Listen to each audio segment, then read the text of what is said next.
एक अनोखी दोस्ती। एनी और सिपाही स्कॉट की कहानी। 6 साल की एनी अपनी छोटी सी दुनिया में बहुत खुश थी। वह हमेशा नए दोस्त बनाने और अपनी मासूमियत से सबका दिल जीतने में यकीन रखती थी। एक दिन उसके स्कूल में एक विशेष अभियान चलाया गया, जिसमें बच्चों को सेना के सैनिकों को पत्र लिखने के लिए कहा गया। एनी ने बिना देर किए अपने रंग बिरंगे क्रेयॉन उठाए और अपने छोटे हाथों से एक प्यारा सा पत्र लिखा। प्रिय सैनिक अंकल, मुझे नहीं पता कि आप कौन हैं, लेकिन मेरी टीचर ने बताया कि आप हमारे लिए बहुत मेहनत करते हैं। मैं आपका बहुत धन्यवाद करना चाहती हूँ। क्या आप भी मेरे दोस्त बनेंगे?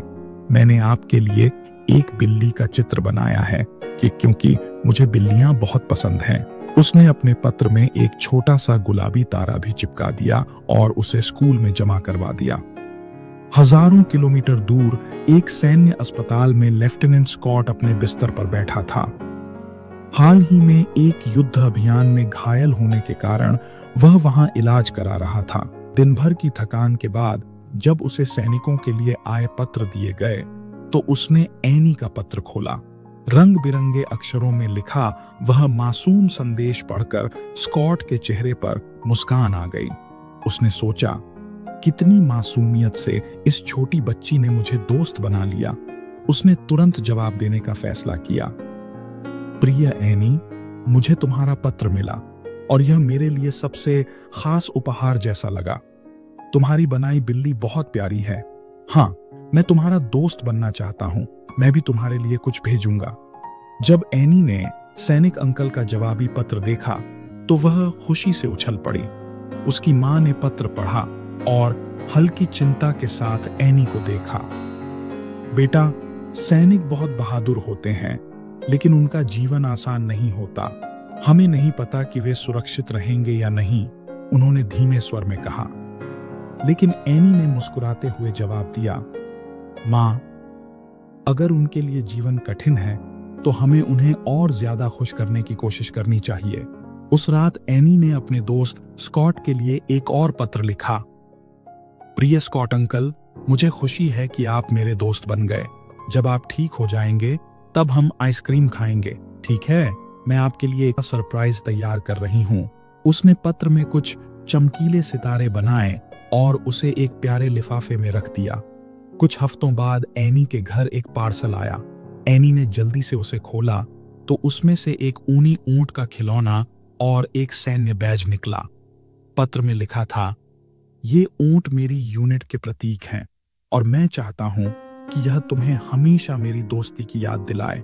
एनी खुशी से उछल पड़ी और खिलौने को गले से लगा लिया। क्रिसमस करीब आ रहा था और एनी ने अपनी मां के साथ मिलकर स्कॉट के लिए एक विशेष उपहार तैयार किया। उसने एक सुंदर डिब्बे में अपने बनाए हुए कुकीज, हाथ से बना कार्ड और एक छोटा सा गुड लक चार्म रखा। उसे खुशी महसूस होनी चाहिए, एनी ने मुस्कुराते हुए कहा। कुछ दिनों बाद एनी को फिर से एक पार्सल मिला। जब उसने खोला तो अंदर एक अमेरिकी झंडा था, जिस पर कई सैनिकों ने हस्ताक्षर किए थे। पत्र में लिखा था, तुमने हमें याद रखा, इसलिए हम भी तुम्हें धन्यवाद कहना चाहते हैं। एनी ने झंडे को अपनी दीवार पर लगा दिया और गर्व से मुस्कुराई। एक दिन खेलते समय एनी को चोट लग गई और उसे कुछ हफ्तों तक बिस्तर पर रहना पड़ा। वह थोड़ी निराश थी, लेकिन तभी उसे स्कॉट का पत्र मिला। तुम्हें पता है, हम सैनिक भी कभी कभी घायल होते हैं, लेकिन हम हार नहीं मानते। जल्दी ठीक हो जाओ, क्योंकि मुझे तुम्हारी नई ड्राइंग देखने का इंतजार रहेगा। यह पत्र पढ़कर एनी की आंखों में चमक आ गई। उसने अपने बैक प्रेस पर छोटे छोटे सितारे बना लिए और खुद को सुपर सोल्जर एनी कहना शुरू कर दिया। कई महीनों बाद एनी और स्कॉट ने पहली बार समुद्र किनारे मुलाकात की। एनी ने पहले हल्की झिझक दिखाई, लेकिन अगले ही पल वह दौड़कर स्कॉट से लिपट गई। मैंने तुम्हें बहुत याद किया, उसने कहा। स्कॉट ने मुस्कुराते हुए कहा, मैं भी, मेरी छोटी दोस्त। कुछ समय बाद एनी को सैनिकों के बीच सम्मानित किया गया।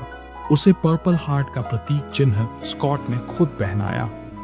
यह मेरे दोस्त के लिए जिसने मुझे फिर से मुस्कुराना सिखाया, स्कॉट ने कहा।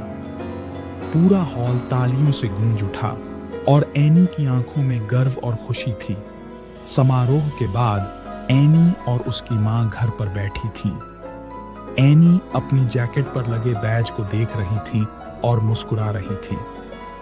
मां, जब मैं बड़ी हो जाऊंगी तो मैं भी दूसरों की मदद करूंगी, उसकी मां ने उसे गले लगाते हुए कहा। मुझे पता है बेटा, तुम जरूर करोगी। और एनी की आंखों में वही चमक थी, आशा, साहस और एक नई शुरुआत की रोशनी। यह कहानी एनी और स्कॉट की दोस्ती की, विश्वास की और साहस की कहानी है।